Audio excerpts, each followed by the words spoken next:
O mundo sempre teve sua dose de loucura. De certa forma, isso é um consolo e não vai mudar. E é aí que entra a necessidade de muita sabedoria política. Nada de retórica de guerra, mas sim lidar com tudo de forma sensata. E isso é essencial, principalmente na perspectiva alemã, porque numa guerra europeia estaríamos bem no centro do conflito. E isso não pode ser uma opção. Também preciso dizer que, quando tinha 18 anos, fiz um juramento de servir ao meu país com coragem. E isso, para mim, continua sendo uma linha vermelha hoje. Eu não aceito que políticos coloquem em risco, de forma irresponsável, tudo o que construímos em 45 anos.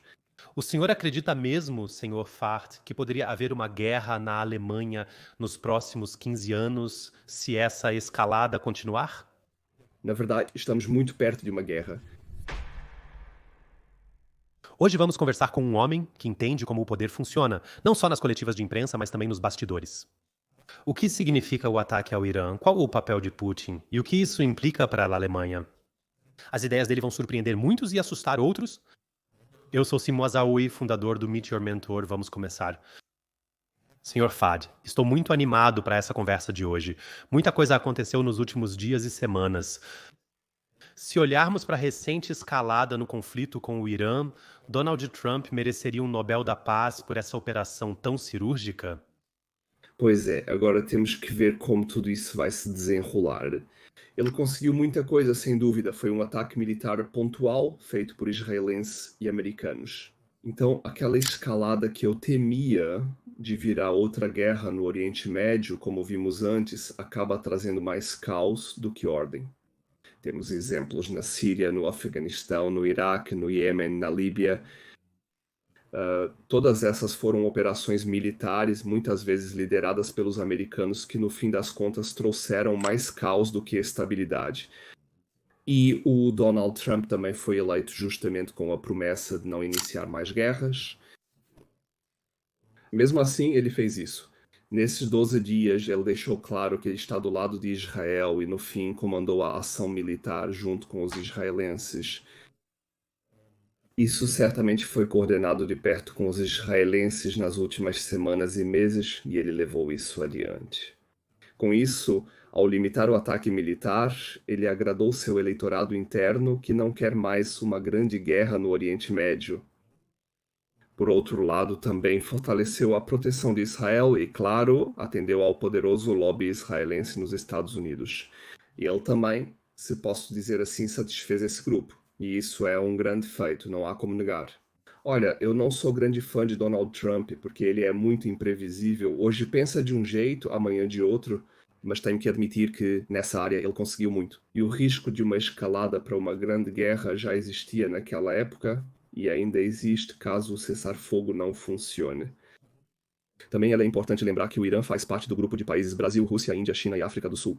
E mantém laços estreitos com Rússia e China, né, que também se pronunciaram sobre isso. O chanceler iraniano esteve em Moscou anteontem e os chineses também se manifestaram de forma cautelosa, mas crítica, sobre os ataques militares. No fundo, esse também é o primeiro ataque militar contra um país desse bloco dos Brasil, Rússia, Índia, China e África do Sul, que agora vem se consolidando. E é bom lembrar que o Irã também faz parte da iniciativa de Xangai da China. Então isso não é algo tão simples assim. Se essa guerra realmente sair do controle, pode ser o começo de um grande conflito mundial. E ele evitou isso com uma fala clara e uma política externa bem definida. Na minha opinião, ele fez isso muito bem, mesmo que esteja sendo criticado agora.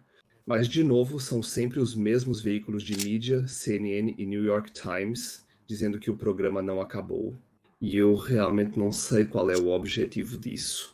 Aliás, há décadas se fala nisso, e relatórios de inteligência sempre dizem que o Irã está prestes a ter um programa nuclear.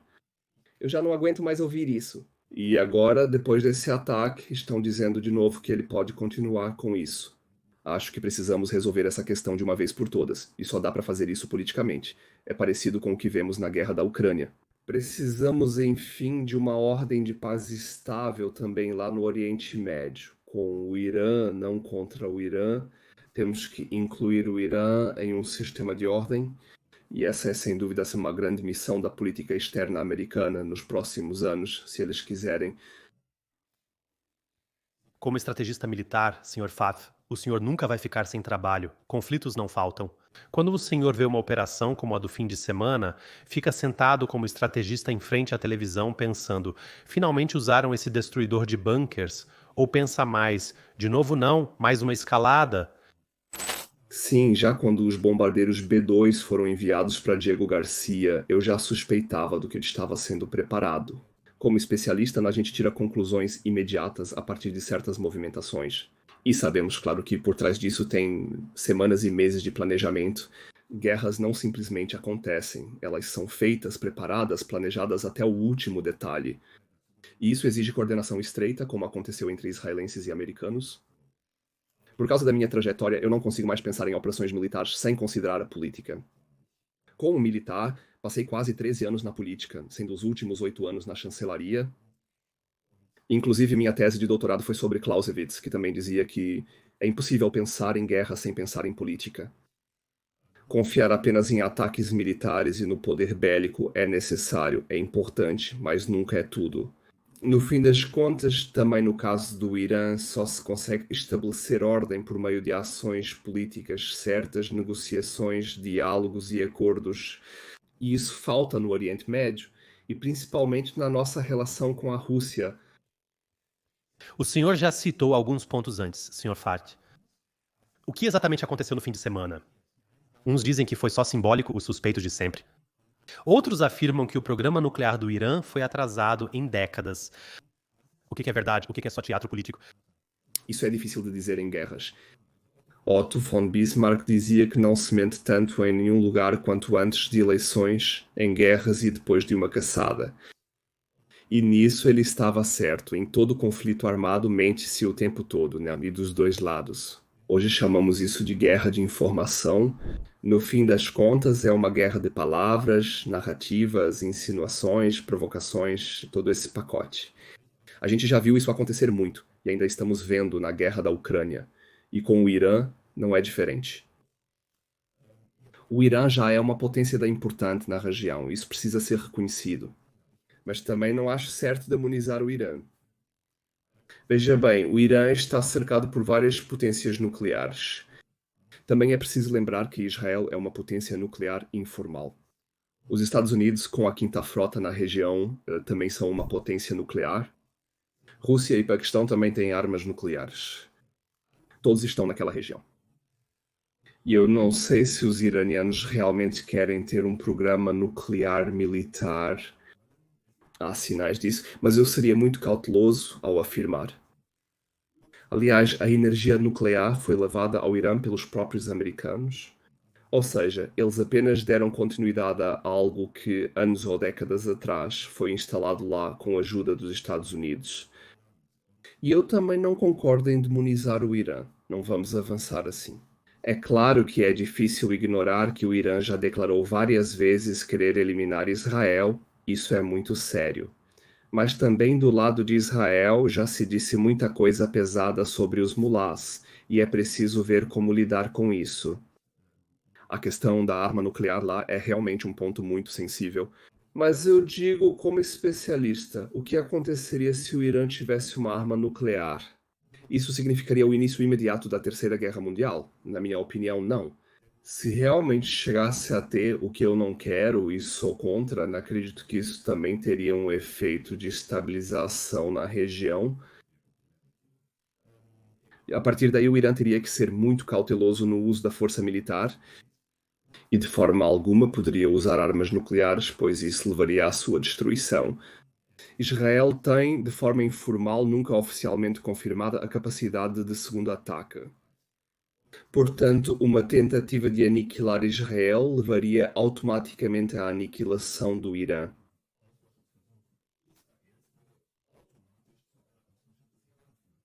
E como ambos sabem disso, isso não vai acontecer.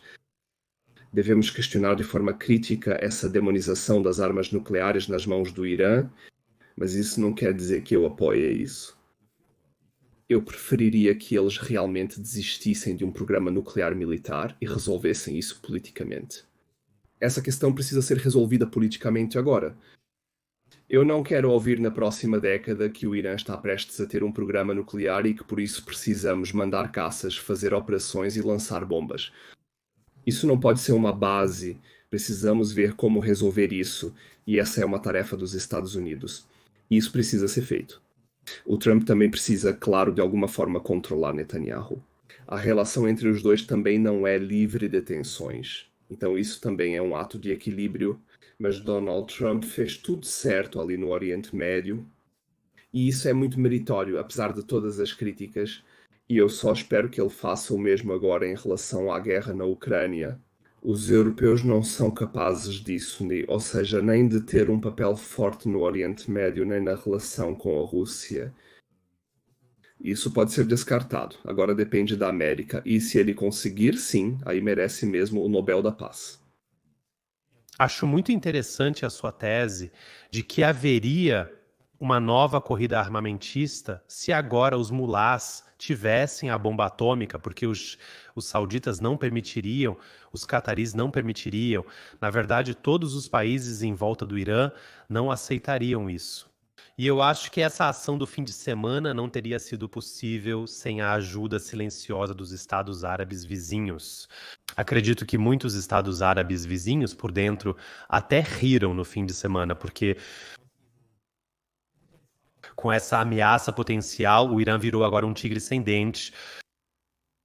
Sim, isso é bem verdade.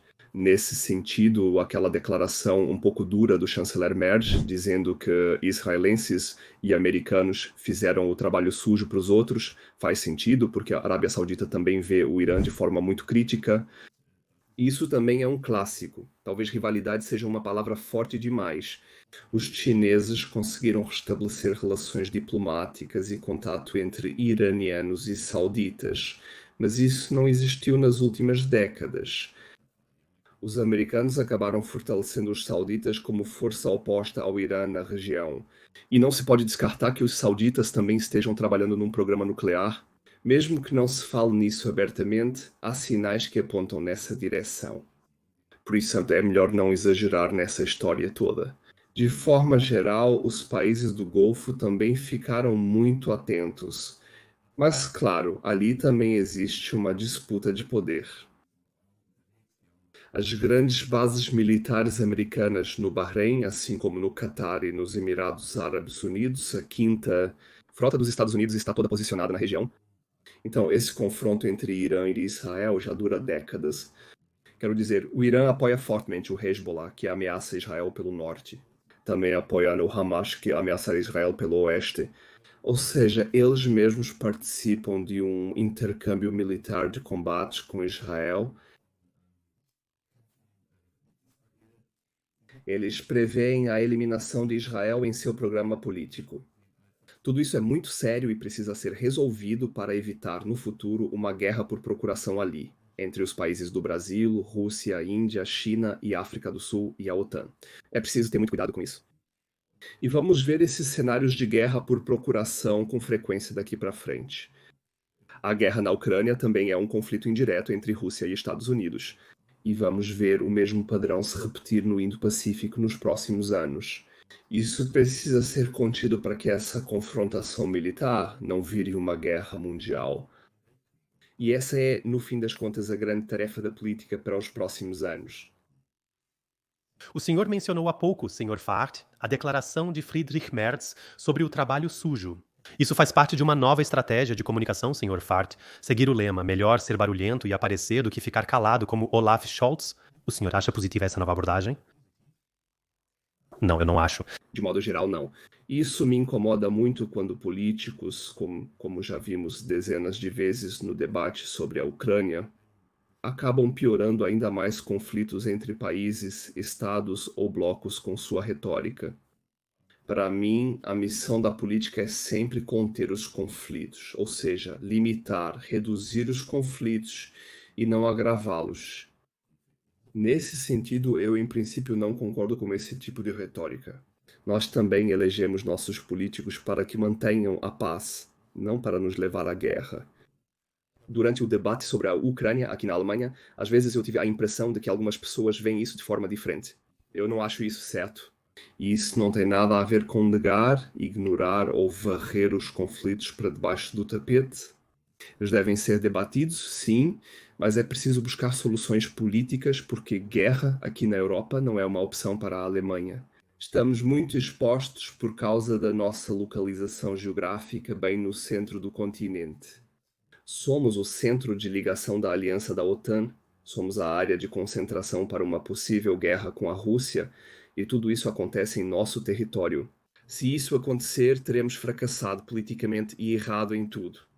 Ou seja, também precisamos de uma estratégia militar que impeça essa possibilidade de guerra aqui na Europa. E isso é muito importante do ponto de vista dos interesses da Alemanha. Isso é menos importante do ponto de vista dos americanos.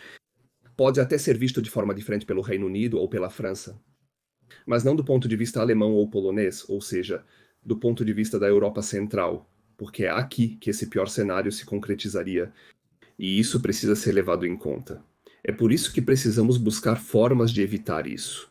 Isso não se resolve com pacifismo e boa vontade. Só é possível com uma força militar forte, mas sempre combinada com diálogo e equilíbrio de interesses. O senhor tem a impressão, senhor Fad, de que Donald Trump está sendo um pouco manipulado por Vladimir Putin na questão da Ucrânia? O senhor gostaria de ver mais firmeza e poder de ação nesse caso? Bem, eu acredito que ele tem uma visão realista do que está acontecendo lá. Quero dizer, o Trump começou a conversar com os russos depois que assumiu o cargo. Eu pedi isso durante 3 anos. Nenhum europeu teve coragem de fazer isso ou quis fazer isso. Talvez com exceção do Viktor Orban, que, no entanto, foi muito criticado por isso. Eu acho isso um erro enorme. Devemos à administração americana o fato de finalmente terem começado a conversar e negociar com os russos. Muitos agora dizem, está vendo, isso não deu em nada, isso é falso. Eles mantêm a comunicação entre a Casa Branca e o Kremlin. Os serviços de inteligência estão em contato direto. Os comandos militares também mantêm diálogo. E nós na Alemanha também tínhamos antigamente uma relação próxima com a Rússia. Nunca foi uma relação sem críticas, mas tínhamos uma tradição vinda da chancelaria. Era assim com Merkel, com Kohl, com Schröder, de manter um elo especial com Moscou. E isso também nos dava, dentro da OTAN, mesmo que ninguém falasse disso abertamente, uma certa força, justamente porque tínhamos essa ligação especial. Agora, estamos orgulhosos de não ter mais isso, de pensar como todo mundo pensa. Isso é ruim, isso é indiplomático e vai totalmente contra os nossos interesses. Precisamos revitalizar isso. Espero que nós, europeus e alemães, possamos refletir sobre isso agora.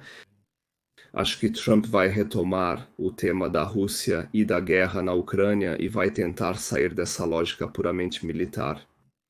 Vamos ver se isso funciona, mas também precisamos ajudar. Isso não tem nada a ver com o fato de que precisamos reforçar nossa dissuasão militar dentro da OTAN. Por isso, também apoio o fortalecimento das nossas capacidades, como foi decidido agora na cúpula da OTAN em Haia, mas ao mesmo tempo precisamos voltar a ter uma relação, ainda que crítica, com a Rússia. Isso é necessário, principalmente na perspectiva alemã. E é um grande erro do ponto de vista alemão não querer isso, e é isso que está acontecendo agora. Também espero que nosso governo mude essa postura e passe a lidar de forma mais sensata com esse parceiro difícil que é a Rússia. Você acha que Donald Trump será celebrado como grande vencedor na próxima cúpula da OTAN? Bem, ele já está sendo. É bem claro que ele está sendo celebrado como grande herói e os países europeus, que o vice-presidente dos Estados Unidos, Vance, chamou de estados clientes há uns 6 meses, uma espécie de vassalos, estão aplaudindo, preparando uma recepção incrível, felizes só pelo fato de ele participar. E sim, isso me incomoda um pouco, essa submissão dos europeus, especialmente dos alemães. Isso me incomoda, mas no fundo mostra as verdadeiras relações de poder. São os americanos que moldam a política internacional de segurança, não os europeus, muito menos os alemães. Mas precisamos voltar a ocupar esse espaço. Tivemos chanceleres no passado que faziam isso. Penso em Helmut Schmidt, no debate do rearmamento, foi difícil. Também em Helmut Kohl, Foi complicado chegar a um acordo com os americanos de forma que, do ponto de vista alemão e europeu, fosse aceitável. Tivemos chanceleras que não apenas obedeciam a Washington, dizendo sim, senhor, faremos como quiser. Isso me incomoda ver tão pouca força sendo demonstrada nesse aspecto. E sim, espero que isso mude no futuro, porque a Europa também precisa assumir sua parte. Esse compromisso do artigo 5 da OTAN, o guarda-chuva nuclear americano para os europeus, está cada vez mais frágil. A Europa, incluindo a Alemanha, precisa seguir novos caminhos. Veja o exemplo dos mísseis de médio alcance que vamos instalar no próximo ano, sistemas americanos na Alemanha, sem saber quando, como e para onde podem ser usados no futuro. Isso não pode mais acontecer. Para mim, isso também faz parte dessa virada de época. Se vamos instalar mísseis na Alemanha, que sejam sistemas alemães e europeus, e nossa excelente indústria de defesa precisa se empenhar nisso. E quando tivermos esses mísseis, precisamos ter acesso direto a eles. Faz parte dessa virada parar de delegar a segurança do nosso país e da Europa, transferindo tudo automaticamente para o outro lado do Atlântico. Isso não dá mais. É inviável. Por isso precisamos repensar isso. Refletir. Acho suas ideias excelentes. O que me incomodou recentemente foi o manifesto de paz da ala esquerda do Partido Social Democrata, que foi duramente criticado pela política e pela mídia. E, no entanto, ele tinha propostas muito, muito boas e pacíficas. Por que que a Alemanha se tornou tão belicista e como saímos disso? Por que estamos indo com tudo contra a parede? Tenho a impressão de que, 80 anos depois do fim da Segunda Guerra Mundial, muitos esqueceram o real significado da guerra. Então é preciso ter muito cuidado. Essa leveza com que se tratou, né, e ainda se trata, né, a guerra aqui na Alemanha, seja por parte de políticos, da mídia ou da cultura, essa disposição de dizer sim, por que não? Se houver guerra, vamos cumprir nosso dever conforme o plano operacional para a Alemanha. Muitos não têm ideia do que isso significa para o nosso país, porque essa guerra será muito diferente do que imaginamos sentados no sofá em frente à TV. Não é só ter jatos voando, bombas caindo longe enquanto estamos seguros em casa. Não, estaremos em grande perigo e isso não pode acontecer. Por isso, esse manifesto do Partido Social Democrata é válido, mesmo que receba críticas. Precisamos refletir se estamos no caminho certo. Isso não tem nada a ver com pacifismo ingênuo, mas com encontrar um equilíbrio entre força militar e bom senso político, como tivemos no passado, inclusive durante a Guerra Fria. E essa ideia de que não se deve falar com Putin, de que não se pode negociar, de demonizar a Rússia, isso é fatal, um erro grave. Isso não significa não condenar o que estão fazendo na Ucrânia. Mas, para mim, entender significa, antes de tudo, não aceitar, mas compreender o outro lado. Caso contrário, não se chega a nenhum entendimento, e isso também vale para o Oriente Médio. Demonizar os mulás não resolve nada politicamente. Precisamos dialogar com eles e chegar a um acordo. Também acho muito interessante que políticos e jornalistas alemães sempre falem em um cessar-fogo o mais rápido possível entre Israel e Irã, em uma solução política para o conflito.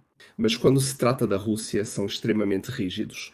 Vejo claramente essa contradição e precisamos resolvê-la. Você escreveu o prefácio do livro Que se dane a guerra, diz Medley Butler. O que políticos, jornalistas e militares de hoje podem aprender com a clareza dele? Sim, o Smedley Butler, publiquei esse pequeno livro e também escrevi o prefácio porque ele me é muito simpático em seus princípios. Ele não era do movimento pacifista, mas sim um general ativo do Corpo de Fuzileiros Navais dos Estados Unidos, condecorado 2 vezes por bravura. No fim da vida, escreveu esse livrinho, Que se dane a guerra, ou War is a Racket. Eu traduzi para o alemão e escrevi um prefácio para que as pessoas entendam claramente o que a guerra significa de fato. Sempre teve e sempre terá esse sentido. Corrijo para deixar claro o que a guerra sempre foi, é e será. Ou seja, algo brutal, sangrento, em que quem manda as pessoas para a guerra nunca é quem fica na linha de frente, na lama, na zona de morte. Isso também vale para os nossos políticos. Muitas vezes lembro das palavras de Butler quando vejo políticos por aqui com uma retórica de guerra forte, mas que nunca pisaram num quartel, nunca seguraram uma arma, nunca viram a guerra de perto.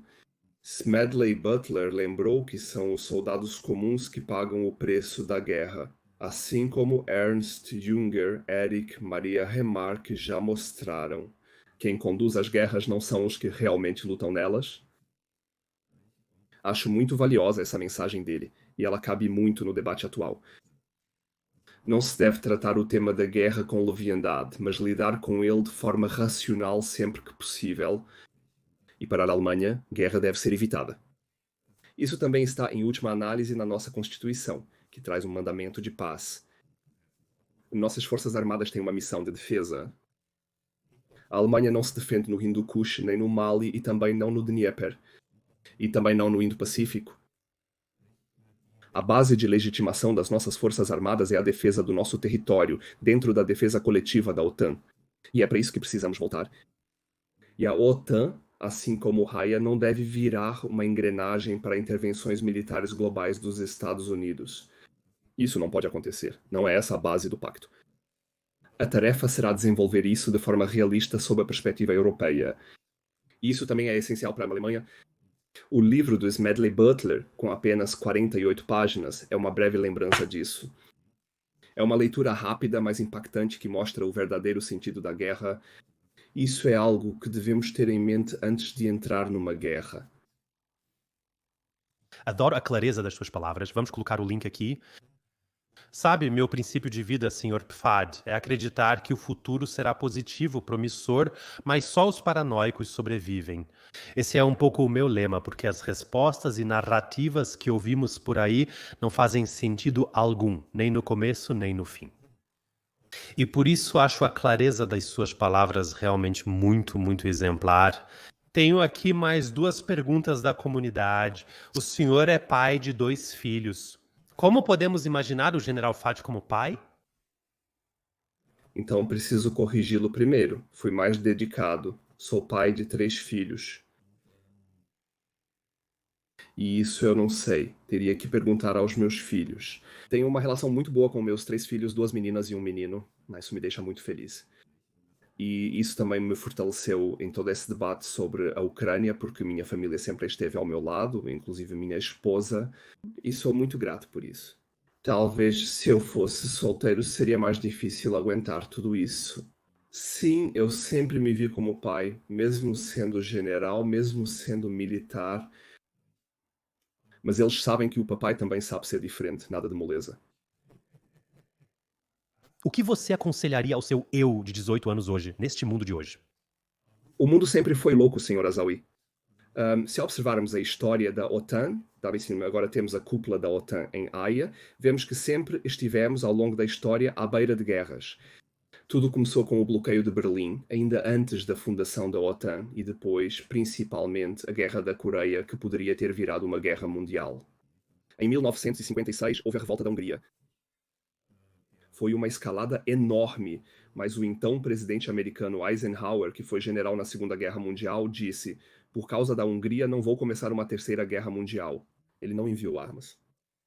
Em 1962, a crise dos mísseis de Cuba quase levou a uma guerra mundial. Depois a invasão da Tchecoslováquia pelo Pacto de Varsóvia com quase 500 mil homens, ou seja, uma escala muito maior do que a dos russos hoje na Ucrânia. Mesmo naquela época, a OTAN não interveio para libertar a Tchequia e a Eslováquia. Não, agiram com bom senso. Reforçaram o armamento, ficaram em alerta, mobilizaram-se, mas buscaram resolver a questão politicamente. Então sempre foi assim. O mundo sempre foi meio louco. Isso é um pequeno consolo, de certa forma, e não vai mudar. E por isso é preciso ter muita sabedoria política como político, acima de tudo. Nada de retórica de guerra. É preciso lidar com tudo de forma sensata. Principalmente do ponto de vista alemão, porque no caso de uma emergência, como descrevo no meu livro Ernstfall für Deutschland, se houver uma guerra europeia, estaremos bem no meio dela, e isso não pode ser uma opção. Quando eu tinha 18 anos, fiz um juramento de servir bravamente ao meu país, de defendê-lo com coragem. Isso ainda é uma linha vermelha para mim hoje. Eu não compactuo quando políticos, de forma irresponsável, colocam em risco conquistas de 45 anos. E isso não é certo. E é isso também que me motiva a continuar engajado nesse tema. O senhor realmente acredita, senhor Fart, que na Alemanha, nos próximos 15 anos, poderia haver uma guerra de qualquer tipo se essa espiral de escalada continuar? Sim, estamos próximos de uma guerra, isso é fato. E isso me preocupa quando vejo a leveza com que tratamos isso, especialmente em relação à Ucrânia e ao fato de não estarmos preparados. E o que me incomoda não é enviar armas a apoiar a Ucrânia, isso está certo. O país foi atacado, violando o direito internacional, é certo ajudá-los. Mas o que me incomoda é que até hoje não queremos, do ponto de vista europeu, buscar uma solução política. Não estivemos e não estamos dispostos a pensar num conceito estratégico para encerrar essa guerra e o que fazer depois. Estabelecemos metas irreais, como reconquistar a Crimeia e o Donbas, adotamos uma retórica de querer levar a guerra até dentro da Rússia, destruir ministérios russos, e com o Taurus, como se isso não tivesse consequências. E isso não pode ser assim. Isso tem que ser tratado de outra forma. E se não fizermos isso, vamos acabar em uma guerra, mas estou um pouco mais tranquilo. Muitos políticos alemães podem até querer ou aceitar a possibilidade de guerra, mas não têm condições de realizá-la. Isso me tranquiliza um pouco. Então, uma guerra da Europa contra a Rússia não vai acontecer sem os Estados Unidos. Isso não levaria a nada. Também não conseguiríamos lidar com isso. E os americanos, a administração americana atual não quer guerra. Isso me dá tranquilidade. Mas me preocupa a retórica aqui na Europa, inclusive dentro da Comissão Europeia, o que está acontecendo lá. Armamento é bom, força militar também. Modernizar as forças armadas é certo, mas isso não é tudo. A outra base que sempre tivemos na OTAN é o diálogo, a construção de confiança. O desarmamento, as medidas de fortalecimento da confiança. É isso que precisamos retomar agora. E foi esse também o impulso daquele manifesto tão criticado. Precisamos refletir bem sobre o que estamos fazendo e o que isso pode causar. General Fad, eu poderia ouvi-lo por horas. Muito, muito obrigado pelos excelentes insights. Muito obrigado por ser um construtor de pontes que defende a paz. E eu acho que muitos políticos por aí deveriam levar suas palavras a sério. Tenho certeza de que, se isso acontecesse, teríamos uma Alemanha e um mundo muito mais pacíficos. Tudo de bom para o senhor. Muito obrigado, Sr. Azaoui.